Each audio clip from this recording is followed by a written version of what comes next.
네. 네, 검사를 했는데 그러니까 영어에 대한 흥미도 영어 검사를 했거든요. 네. 근데 흥미도나 이런 거는 다 높게 측정이 되었어요. 근데 1학년부터 다닌 아이인데 학원 의존도가 위험으로 뜨는 거예요. 그거를 이제 어머니하고 상담을 했을 때 어떤 식으로 상담을 해야 되는지 잘 모르겠더라고요. 재원생 아이죠? 네. 1년, 지금 5학년이에요. 1학년 때부터 다녔고 네. 일단 케이스를 둘로 쪼개볼게요. 그 이야기를 해야 되는 아젠다를 둘로 쪼갠다면 첫 번째는 재원생인데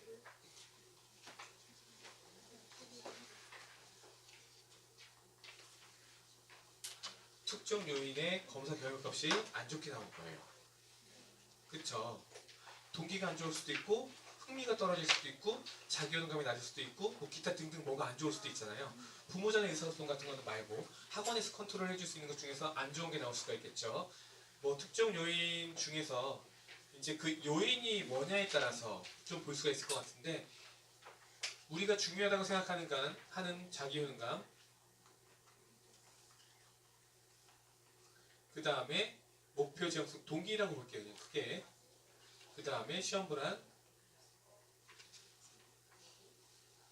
보통은 이 정도인데 말씀하신 것처럼 학원 의존도.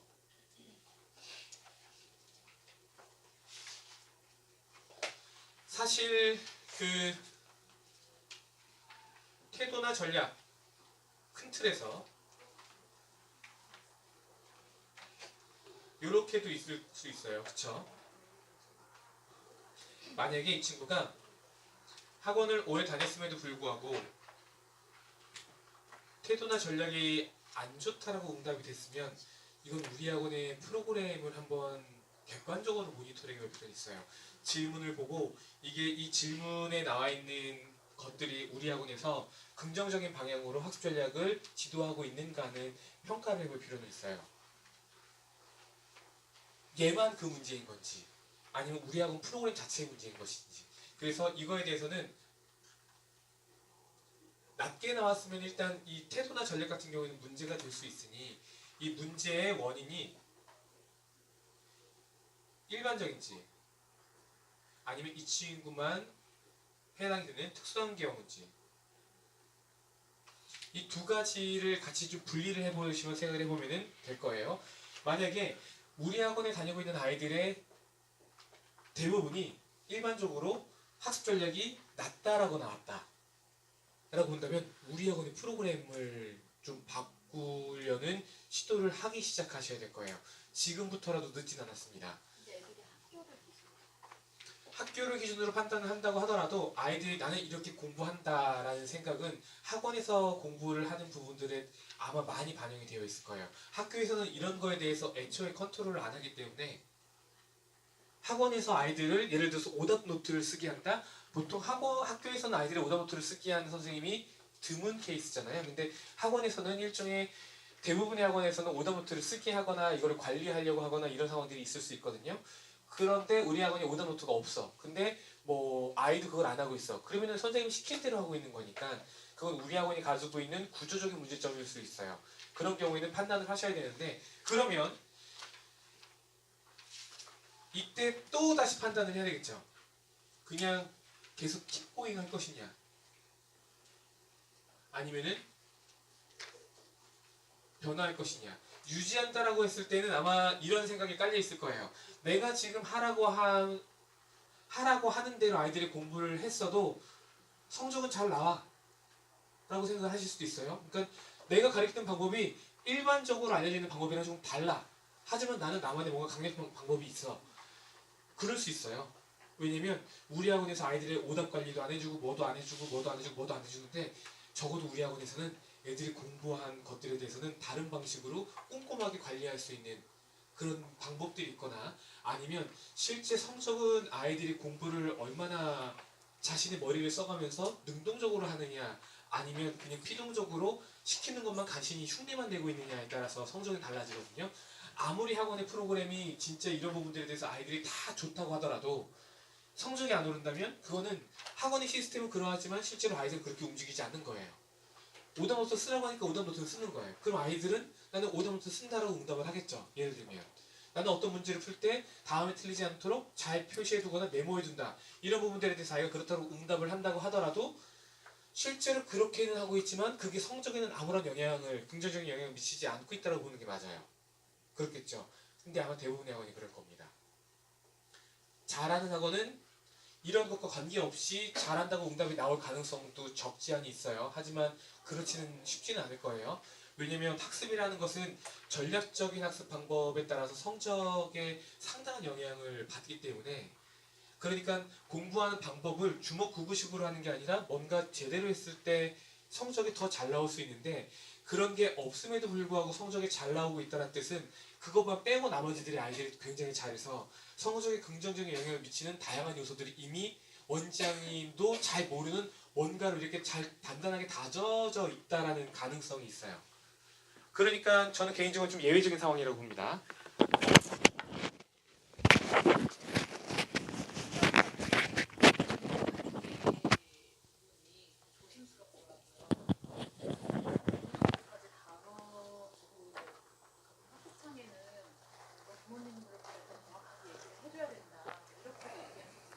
조심스럽다. 불쾌하게 받아들여질 수도 있는. 아이들이 그 질문들이 뭘 물어보는지 모르지 않을 것 같거든요. 네. 그럼 그게 얼만큼 타당하게 아이들이 신뢰도 있게 응답을 할 것인가도 사실 약간 넘어가고 보는 편이기는 해요. 제 판단으로는 어느 학원이든지 간에 한 평균적으로 90% 이상은 아이들이 솔직하게 응답한다고 보고 있고, 다만 특정 학원에서 이게 무너져서 한 60%대로 떨어지는 경우를 제가 한번 본 적이 있어요. 그냥 시험지 띡 던져주고 그냥 가는 경우가 대체적으로 그래요. 그리고 그 시험이 만약에 교실 안에서 이루어지는 거예요. 재원생 대상으로. 그래서 가져갔으니까 선생님한테 시켰는데 선생님이 자 니네 이거 오늘 이거 한번 해봐 수업 쭉쭉 나눠줘요. 근데 애들이 이렇게 말하는 거죠. 선생님 이거 엄마한테 다 보여줄 거 아니에요? 그 소리를 옆에서 누가 같이 듣는 순간 이제 사회적으로 바람직한 방향으로 응답할 가능성이 매우 높아지게 되고, 그게 이 집단적인 현상으로 나타날 가능성이 높아요. 근데 실제로 그런 학원들이 몇몇 있었어요, 초기에. 근데 그렇게 하면 안 돼요. 네. 검사를 보더라도 같은 교실에서 이렇게 앉아서 보는 거는 저희가 봤을 땐 바람직한 방향은 아니에요. 개 중에 한 명은 궁시렁궁시렁 거릴 거고 그 말에 많은 아이들이 굉장히 큰 영향을 받을 거예요. 그 말 중에 하나가 엄마한테 보여줄 거 아니에요? 이거 잘못하면 엄마한테 혼나는 거 아니에요? 라고 이야기하는 순간 이제 이 검사는 망쳤다라고 보시는 게 맞아요. 아무리 그때는 변명을 해도 아이들도 알아요. 어차피 진짜 보여줄 거라는 걸. 네. 이게 이 검사 목적 자체가 이렇다라는 걸 아이들에게 아주 정확하게 안내를 해줘야 되는 게, 이 검사는 일단은 정답이 없는 거예요. 좋고 나쁨을 판단할 수 없는 겁니다. 그냥 너가 현재 어떤 상황인지를 정확하게 판단이 되면 판단할수록 너에게 줄 수 있는 게 많아지는 거예요. 너가 만약에 공부를 잘하고 싶은데 이런 부분들이 조금 문제가 있었다고 한다면 그 부분을 찾아서 고쳐줄 수 있는 장치다. 그리고 이런 것들은 뭐 연세대학교 인지과학연구소랑 인지공학연구실, 그 다음에 한국학습필름측정연구소라는 이름을 반드시 파셔야 되는 게, 아이들은 그 연구실이나 연구소가 대단하다라고 판단할 수 없어요. 하지만 이게 어떤 집합적인 곳에서 만들어져 있구나 라는 걸 듣는 순간 그거에 대해서 이 회사는 신용도가 이 정도 되니까 잘했을 거야. 여기는 학교가 뭐야? 아주대야? 아주대면 믿을만하지 않잖아. 이렇게 판단하지 않는다는 뜻이에요. 그냥 어디에서 만들었다 그러면 이거 진짠가 본데? 이렇게 생각할 수 있어요. 그래서 그 이야기를 반드시 해주는 건 필요해요. 가급적이면 서울대 연구진 한 명이라도 추가를 해서 서울대학교, 연세대학교가 이렇게 만들었다라고 이야기를 한번 해볼게요. 고대는 필요 없고. 네, 이렇게. 특수한 경우라고 한다면 그 친구가 말을 안 듣는 거겠죠. 우리는 시키고 있는데 그 친구가 안 하고 있는 거일 수 있어요. 그래서 이 케이스는 이 정도로만 보면 될 것 같고, 그 전략 부분에서 어떤 우리 학원에 대한 애들이 어떻게 하고 있는지 판단하려면 학원 기준으로 작성을 해봐야 되거든요. 그러면 좀 더 좋을 수도 있어요. 네. 그래서 얘네들이 학원에서 이렇게 하고 있는 게 어떻게 지금 생각하고 있는지. 근데 제가 판단했을 땐 그냥 둬도 아이들은 자기가 사교육을 받는 동안에 배웠었던 여러 가지 공부하는 방법들이라든지 소위 말해서 테크니컬한 부분들은 이미 저 검사 항목에 충분히 반영이 되고 있다고 생각이 들어요.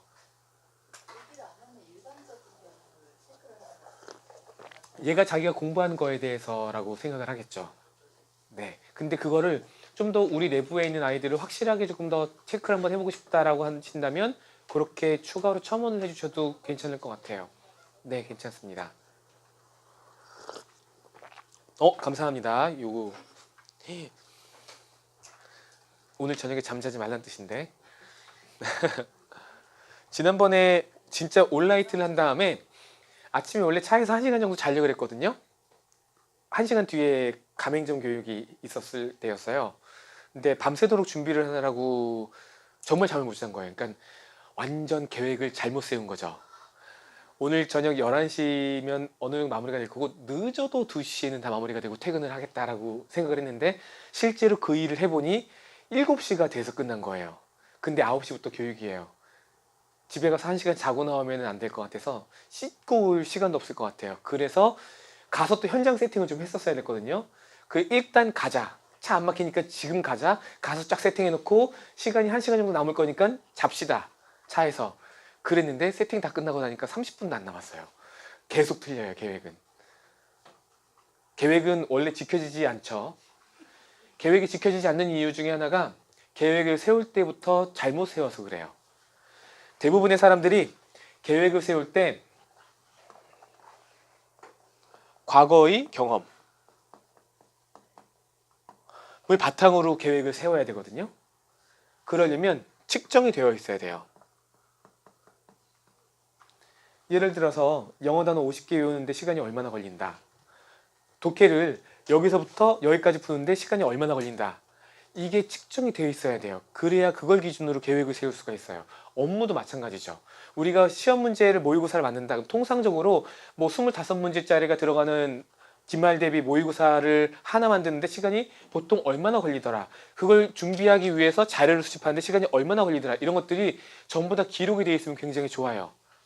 그리고 이 기록은 다른 학원에서 하는 거랑은 좀 많이 다를 수도 있어요. 어찌됐건 우리만의 자료들이 필요합니다. 그런 데이터들이 있어야지만 그 다음 일을 계획할 때 이거에 근거해서 계획을 세울 수가 있어요. 혹은 다른 사람의 경험일 수도 있겠죠. 근데 우리는 대체적으로 이렇게 계획을 안 세우고 그냥 이 정도면 할 수 있을 것 같아 라고 계획을 세워요. 과거의 경험은 전혀 반영되지 않습니다. 그리고 실제로 계획을 세우는 계획 없나요? 계획? 세워지는 계획의 70%는 아주 막연하게 그냥 지금부터 언제까지 할 수 있을 것 같아 라고 생각을 해요. 사람들이 70%의 사람들이 그렇게 응답을 합니다. 이거는 공부를 잘하고 못하고랑 아무런 상관이 없어요. 학교 성적이랑도 상관이 없습니다. 계획을 잘 세운 사람들은 과거의 경험들을 기록을 해두고 그 기록에 근거해서 최대한 정확하게 기록을 세우려고 노력을 해요. 그래서 계획을 세우고 안 됐으면 반드시 피드백이 있어야 돼요. 그래야 그 다음 계획을 세우는데 좋습니다. 이런 계획들은 여러분들이 그 겨울방학 시즌 시작할 때 이런저런 것들을 추가로 해보실 수가 있잖아요. 그때 아이들에게 공부하면서 이런저런 것들을 다 기록하게 해보시는 건 굉장히 좋을 거예요. 그래야 이 친구가 자신의 공부 계획을 세우는데 사용할 수 있는 데이터로 활용할 수가 있고요. 혹시 여러분들이 방학 동안에 9 to 9을 하거나 10 to 10을 하잖아요. 그래서 아침 9시에 와가지고 저녁 9시까지 학원에 있는 거예요. 하루에 3만 원씩 추가로 더 받으시면 됩니다. 일주일에 5번 혹은 6번씩 오게 하고 6, 4, 24, 24번 오잖아요. 그럼 이것만 가지고 여러분들은 70 얼마를 더 받으셔도 괜찮아요. 수강료 포함이에요. 혹은 수강료랑 별도로 한 번 올 때마다 뭐 10,000원, 15,000원씩 이렇게 받을 수도 있어요. 밥값 별도입니다. 그래서 이렇게 진행을 할 수도 있고 나는 이건 돈 받는 거 좀 뭐하다. 아니에요. 이건 무조건 받으셔야 돼요. 최소 하루에 10,000원은 받으셔야 됩니다. 그래야 여기에 쏟는 여러분들의 인건비가 계산이 돼서 보상으로 나올 거예요. 이렇게 했을 때 아이들이 아침 9시부터 저녁 9시까지 뭐 할 건지 일주일간의 계획을 세워놓고 이걸 가지고 4주짜리 계획을 세우게 만들어줘야 돼요. 그래서 언제까지 공부 어떻게 할 것인지 매일 하루에 20분은 계획 세우고 계획 점검하고 끝날 때 5분이나 10분 정도는 오늘 계획에 대한 서로의 피드백을 가져가야 돼요. 그리고 시간 단위로 계속해서 계획이 지켜졌는지 안 지켜졌는지를 계속해서 모니터링할 수 있는 양식도 필요합니다. 그런 것들이 있어야지만 이걸 진행했을 때 아주 좋은 결과를 얻게 될 거고, 아이들은 이 과정을 통해서 자신이 어느 시간 동안 어떻게 밀어붙이면 이 정도의 공부량은 쳐낼 수가 있구나라는 걸 경험하게 되고요. 그런 경험들은 나중에 아이들이 어떤 일들을 할 때 굉장히 좀 중요한 요소로 작용이 될 거예요. 이 내용에 대해서 마저 좀 넘어갈게요. 아까 질문을 같이 주셨던 내용이라서.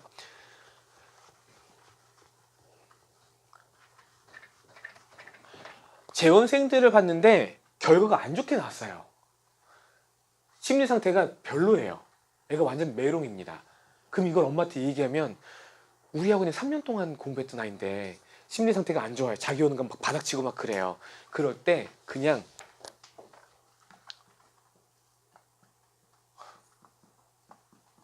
투명하게 이야기하셔야 돼요. 만약에 TLP 감행한 지 이제 얼마 안 되셨다 그러면은 변명의 여지가 있습니다.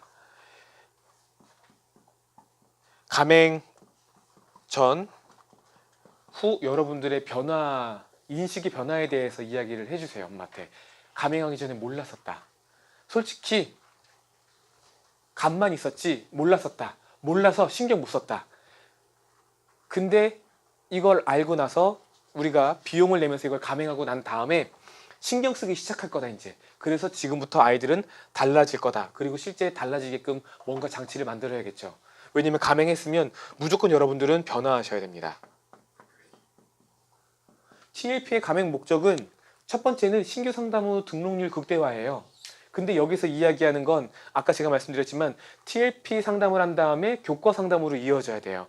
반드시 교과 상담으로 이어져야 됩니다. 여러분들은 심리 상담소가 아니에요. 교과 상담으로 이어져야 돼요. 그럴 때 교과 내용에 대해서 뭐라고 이야기할 것인지에 대한 게 구체적으로 결정이 돼야 돼요. 말씀을 드릴 거예요. 지금부터. 그래서 변화될 겁니다. 그러니까 그 내용에 대해서 우리 아이들이 조금은 달라질 거다. 지금부터 꾸준히 계속 변화시키겠다. 이제는 우리도 아이들의 공부 마음까지 신경 쓰는 학원이 되겠다라고 이야기를 하고 다짐을 다시 해주시고, 엄마도 그러면은 우리 학원이 더 좋아지는구나 라고 생각을 하면 했지 그 반대로 생각하진 않을 거예요.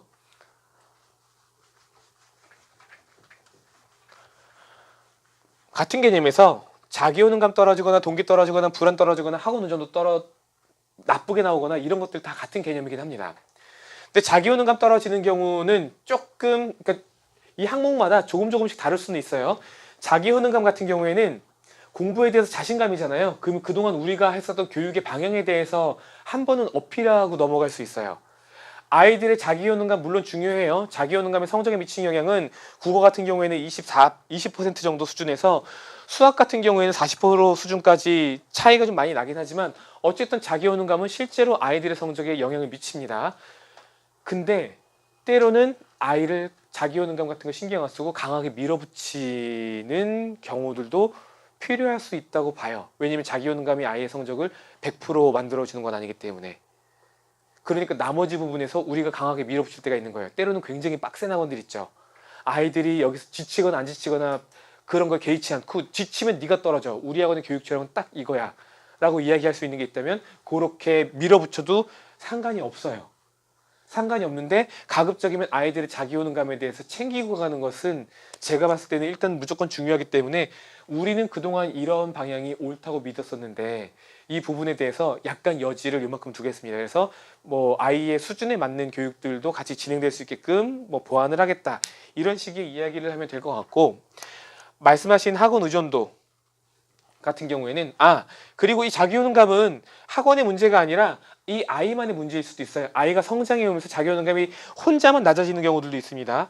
이때는 여러 가지 이유가 있겠지만 성적이 높은 아이가 자기 효능감이 떨어지는 경우에는 이 친구의 목표가 완전 하이엔드에서 그래요. 그냥 최고점을 목표하고 있어서 얘는 100점 맞아야 되는데 95점 맞아요. 그럼 얘는 자기 효능감 떨어질 수 있어요. 난 절대 100점 맞을 수는 없나 봐 라고 아이가 마음을 먹는 순간 떨어질 거예요. 기준점이 어디냐에 따라서 그 기준점에 도달하지 못했을 때 자기효능감이 떨어지는 건데 제가 말하는 학생 회장이거든요. 네, 말씀하신 것처럼 여기는 아까 전교 1등이래요. 네. 둘 다 낮대요. 그래도 자기 효능감이 좀 낮고요. 네. 네, 학원 의존도는 위험해요. 네. 자기효능감 떨어지는 아이가 실제로 공부를 잘하고 있거나 공부를 잘하고 싶어 할 때 학원 의존도가 높아지는 건 굉장히 자연스러운 현상 중에 하나예요. 왜? 자기효능감이 떨어진다는 뜻은 나는 공부를 잘할 수 있는 능력이 없다라고 보는 거잖아요. 근데 잘하고 싶잖아요. 방법을 찾아야 되겠죠, 그 안에서. 그럼 뭐예요? 나를 공부를 잘하게 만들어주는 어딘가에 의존할 수밖에 없어요. 그게 엄마든 학원이든 친구든 학교 선생님이든지 간에.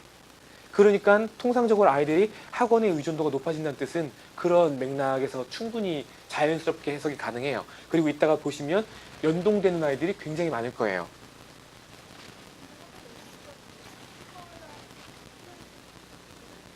아, 이 학원 의존도의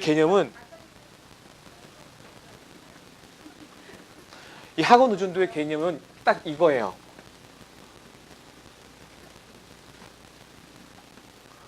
공부 중심에 누가 있는가? 얘가 공부의 중심에 완벽하게 빠져나와 있어요. 그리고 내 공부를 그냥 오직 학원에 맡겨놓고 의존하고 있다는 뜻이에요. 부모 의존이 좋은가요? 나쁜가요? 안 좋잖아요. 부모 의존은 어떤 방식으로도 생각을 해도 좋은 방향은 아니에요.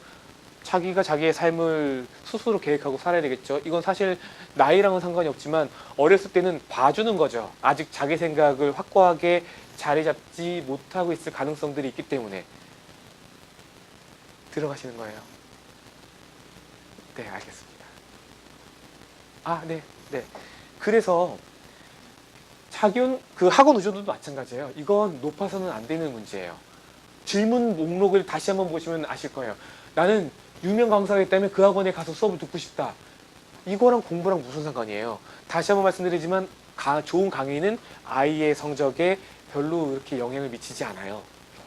좋은 강의든 나쁜 강의든 성적에는 비슷한 영향 정도만 줍니다. 그러니까 좋은 강의가 아이의 성적을 보장하지 않아요. 근데 아이는 그걸 따라간다잖아요. 그럼 만약에 가서 거기 들어요.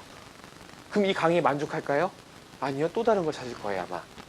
그래서 공부의 중심에는 항상 본인이 있어야 돼요. 그러니까 바꿔 이야기하면 자기 주도 학습이랑 좀 연결시켜서 볼 수 있어요. 근데 정확하게 자기 주도 학습을 측정하는 건 아니에요. 왜냐면 둘 다 낮을 수도 있으니까. 둘 다 높을 수도 있고. 자기 주도 학습도 매우 높은데 혼자 하는 건 두려우니까 학원에 적절하게 의존을 하는 경우들도 있을 수는 있어요. 그런데 왜 자기 주도 학습 능력을 평가한 게 아니라 학원 의존도를 평가했냐면 공부의 중심에 서 있냐 서 있지 않느냐를 좀 더 의도적으로 살펴보기를 한 거예요. 그리고 이 검사 항목의 맨 마지막에 학원 의존도라는 키워드를 껴 넣음으로 인해서 우리가 완벽하게 비상업적인 상담을 한다는 마침표를 찍는 장치이기도 합니다.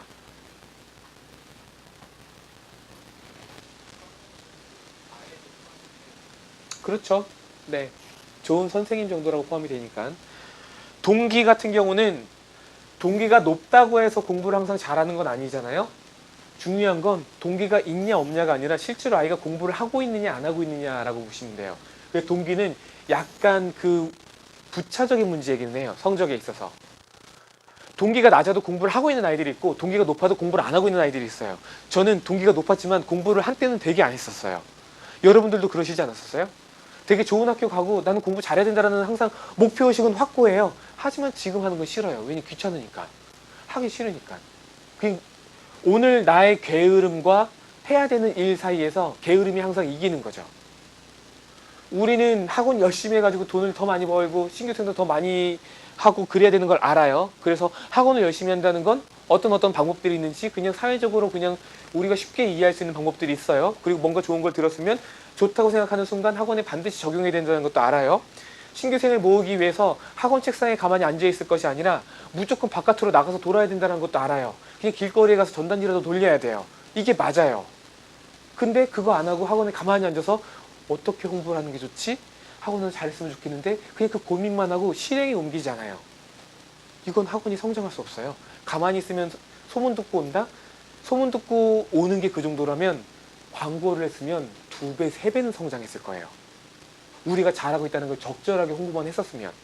그쵸? 삼성도 CF를 내보내고 애플도 CF를 내보내요. 광고를 하잖아요. 근데 뭐라고 일개 학원이 실력으로만 승부를 하려고 해요. 말도 안 되는 짓이에요. 가장 멍청한 판단 중에 하나라고 봐요. 아니에요. 이건 아니에요. 삼성이 전 세계에서 광고비를 작년에 가장 많이 썼대요. 전 세계에서. 얼마라고 잡혔죠? 14조?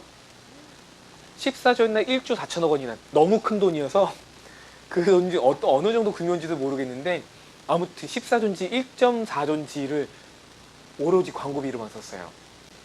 전 세계에서. 왜 그렇게 써요? 애플에 밀리고 있으니까 그렇겠죠. 그리고 위기의식을 느끼니까 뭔가 이 돌파구를 뚫고 싶은 거죠. 삼성이 지금 우리나라에서 1등, 전 세계에서 작년 기준으로 영업 돈 번 액수는 가장 많아요. 그러니까 순이익이 가장 많은 회사예요. 전 세계에서. 작년에 200조 정도 벌었습니다. 순이익이. 삼성전자가. 근데 위기감을 갖고 있잖아요. 왜? 점점 스마트폰의 그 점유율 자체가 떨어지고 있으니까, 시장 점유율이 떨어지고 있으니까 위기라고 느끼고 있는 거예요. 그럼 뭔가 돌파구를 찾아야 되겠죠. 왜? 5년만 지나면 이제 1등이 아닐 수도 있거든요. 그러니까 학원도 맨날 신경을 써야겠죠. 그래서 동기 같은 경우에는 여러분들이 아이들의 동기부여를 해주기 위해서 부단한 노력을 사실은 그렇게 할 필요는 없는 부분이라고 냉정하게는 볼 수 있어요. 하지만 동기까지 부여해주면 좋겠죠. 근데 동기는 사실 우리가 학원에서 다루기 좋은 카테고리는 아니에요. 왜냐면 동기부여 프로그램을 진짜 쓰실 거면 외부의 프로그램을 갖다 쓰지 않는 이상 안 되거든요.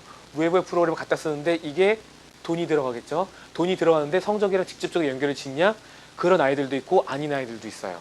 그러니까 이게 불명확해요. 그러니까 돈을 들이면서 쓰다가도 지속적으로 하지 못하는 경우들이 거의 대부분이에요.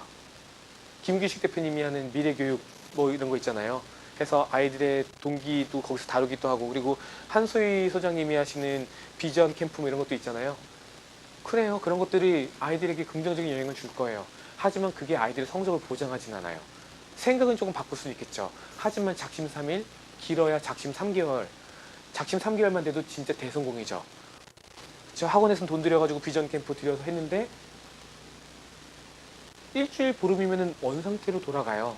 그래서 이건 이렇게 단타로 진행할 수 있는 부분은 아니에요. 학원에서 꾸준히 뭔가 팔로우업 되는 피드백들이 반드시 갖춰지지 않으면 이 동기들은 쉽지는 않을 거예요. 아니면 아이의 생각 자체가 진짜 뜯어 고쳐지거나. 근데 그런 아이들이 덜어 있어요. 10명 중에 1명은 나올 거예요. 그럼 나머지 아이들은 안 돼요.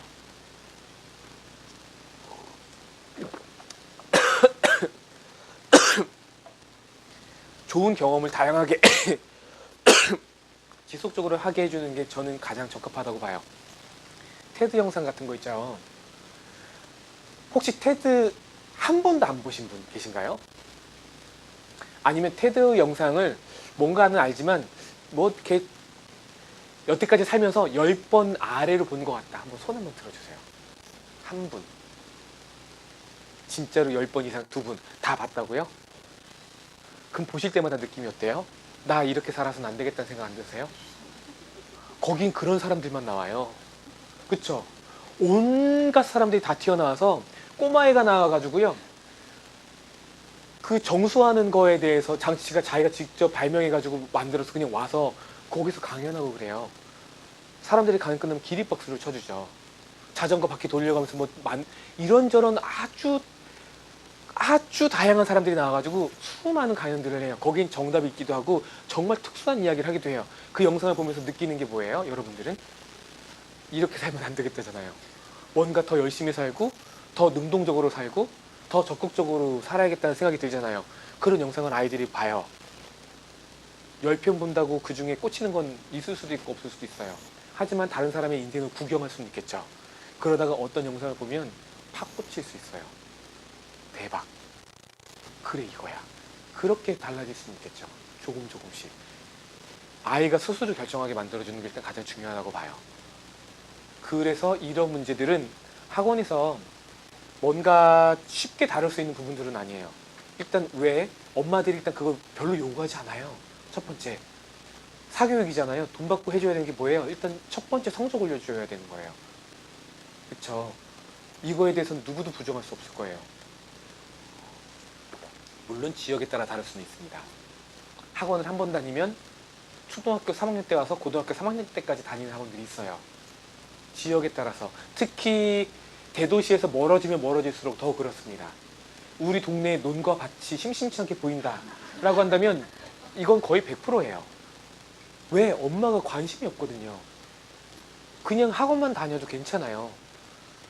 그러니까 이건 학원에 따라서, 위치에 따라서, 원장님의 교육 철학에 따라서 결정이 되어야 될 문제예요. 그래서 저는 여기서 솔루션에 대해서 제공해드리고 있지 않고, 저는 솔직히 말해서 99.9% 필요 없다고 생각해요. 심리적인 치료는 심리 상담을 통해서. 하지만 방법은 알려드릴게요. 시험 불안은 반드시 고쳐야 됩니다. 이건 뭐 양보할 수도 없어요. 시험 불안은 성적의 33.6% 영향을 줍니다. 그리고 이건 우리 모두가 가지고 있는 반드시 해결해야 되는 과제 중에 하나예요. 결과를 보면서 이 결과에 낮게 나오는 항목들이 나올 때마다 하나씩 보도록 할게요. 자, 이 친구 보겠습니다. 우리가 가장 먼저 봐야 될 건 자기효능감, 목표지향성 동기, 시험 불안 이 세 가지예요. 현재 이 친구의 자기효능감 보면 야, 끝을 달리고 있네요.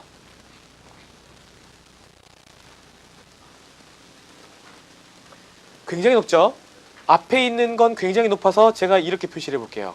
그냥 거의 끝까지 올라갔다는 뜻이에요.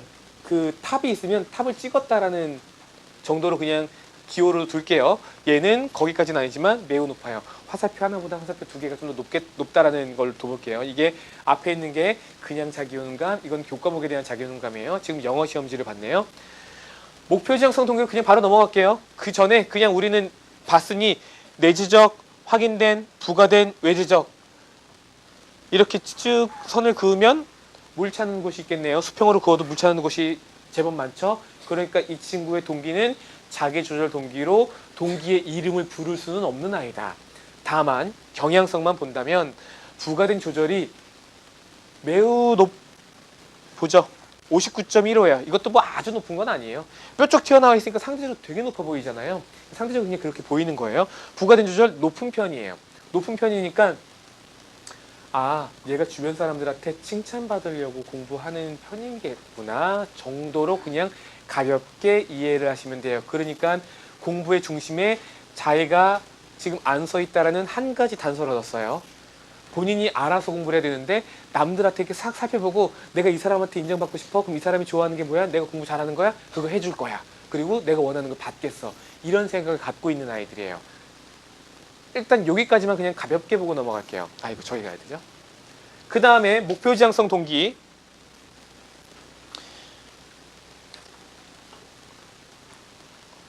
사실 숙달 회피 동기가 저렇게까지 튀어나오는 아이들은 자주 볼 수 없는 아이들이에요. 일단 이거는 앞에서부터 숙달 접근은 보통의 수준이에요. 그냥 저거 이야기할 필요 없습니다. 수행 접근 동기 뭐 좀 안타깝지만 그냥 보통이 저거보다 훨씬 더 높아야 되는데 그냥 보통이에요. 그냥 점수에 대해서 욕심이 적당히 있는 거예요. 적당히 그냥 점수 욕심이 있는 겁니다. 숙달 회피 동기가 높죠. 그러니까 적당히 숙달 회피 동기가 높아요. 그 다음에 수행 회피 동기가 그래도 60%가 넘었으니까 화살표를 작게 한번 그려보겠습니다. 이 정도까지만 표시하고 넘어갈게요. 아까랑 좀 느낌 다르죠? 지금은 완벽하게 나와 있는 수치만 가지고 아이들을 이해해야 되는 상황이에요. 근데 만약에 여기서 여러분들이 이 아이의 응답한 검사 결과지를 천천히 읽어봤다면 훨씬 더 속 안에 있는 내용들을 알 수 있을 거예요. 그렇다는 뜻은 이 화살표 하나가 의미하는 걸 5가지 질문을 통해서 좀 더 구체적으로 파악할 수 있다는 얘기예요. 이 5가지 질문은 단지 우리가 지금 머릿속에 뭐예요? 숙달 회피 동기 높다. 아, 이해가 안 되는 게 싫구나. 라는 걸 좀 뛰어넘어서 뭔가가 더 구체적으로 싫은 것까지도 알 수가 있는 거예요. 그러니까 검사 항목을 보면은 6개의 정보, 5개의 정보를 우리가 추가로 더 얻게 되는 거가 되겠죠. 그래서 꼭 보셔야 돼요. 시험 불안 보죠. 한번 예상해 볼까요? 지금 우리 그냥 아무것도 하지 않고 이 친구의 시험 불안 어떨 것 같아요? 자기효능감 높아요. 뭐 숙달 접근, 수행 접근, 그 다음에 숙달 회피. 네,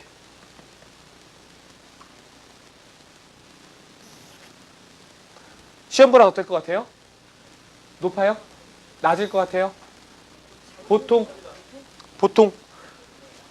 높다. 높을 것 같다. 왜 높을 것 같으세요?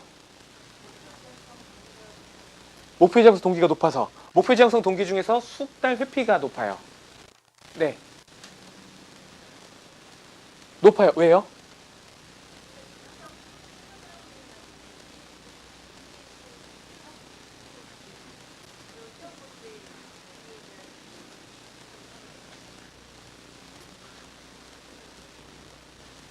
네. 또 다른 의견 있으세요?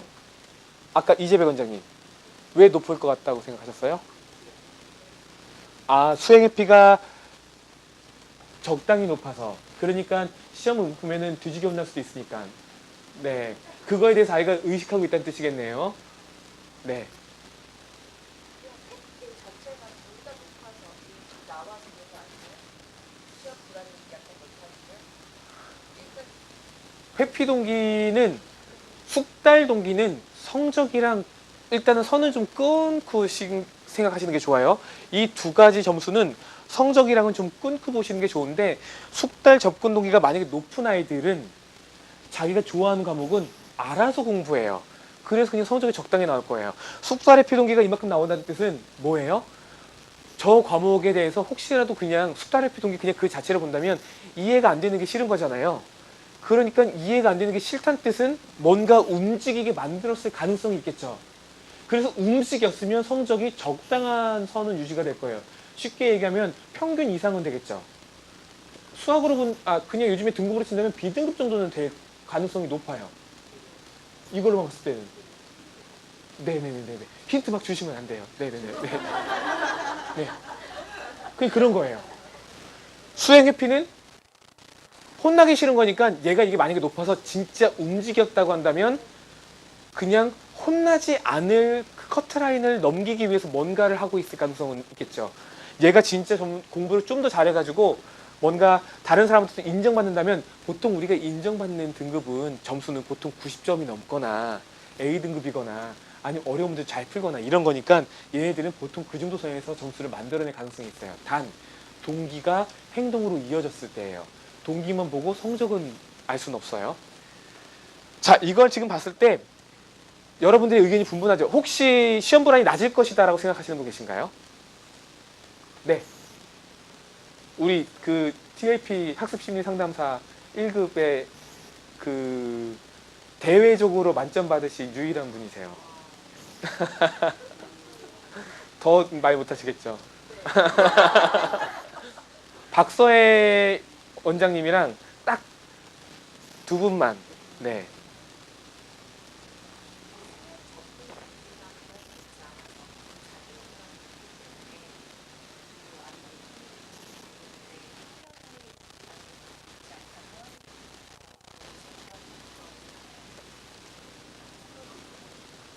그냥 한번 얘기해도 돼요?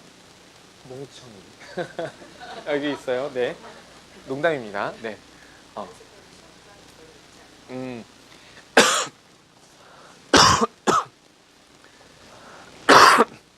침살에 걸렸어요. 네. 그렇네요. 침을 꿀떡 삼켰는데 기도로 좀 넘어갔어요. 혼자 침살을 되게 잘 걸리는 편이에요. 네. 제 말도 막 빨리 하고 막 그런 편이잖아요. 성격이 좀 급한가 봐요. 아무튼 지금 말씀하시는 내용들 중에서 요 방금 전에 나온 이야기만 정리하면 자기원감이 높다. 공부에 대해 자신감이 넘치잖아요. 넘치니까 당연히 자기는 공부 잘할 거라고 생각할 거예요. 그러니까 시험에 대해서도 적절한 자신감을 보이긴 보이지 시험에 대해서 뭔가 불안하다고 느끼는 요소는 현재 요걸로만 봤을 때는 나타나지 않을 것이다. 이 사고의 흐름을 여러분들이 같이 이해하시는 게 필요해요. 지금 이 부분이 되게 중요한 부분입니다. 이것만 가지고 어떨 것 같아 라고 한번 예측해보고 거기에 대해서 타당하게 논리를 댈 수 있으면 그분은 이 내용들을 적절하게 잘 믹스해서 새로운 보이지 않는 것들을 추론할 수 있는 역량이 있으신 거예요. 근데 만약에 이런 개념들을 잘못 적용해서 이야기를 이끌어내신다면 애초에 개념 자체가 틀렸기 때문에 앞으로 진행하는 대부분의 상담들에 대해서 이상한 이야기를 하고 CLP 이상하다는 생각을 하게 될 거고 결국엔 가맹해지.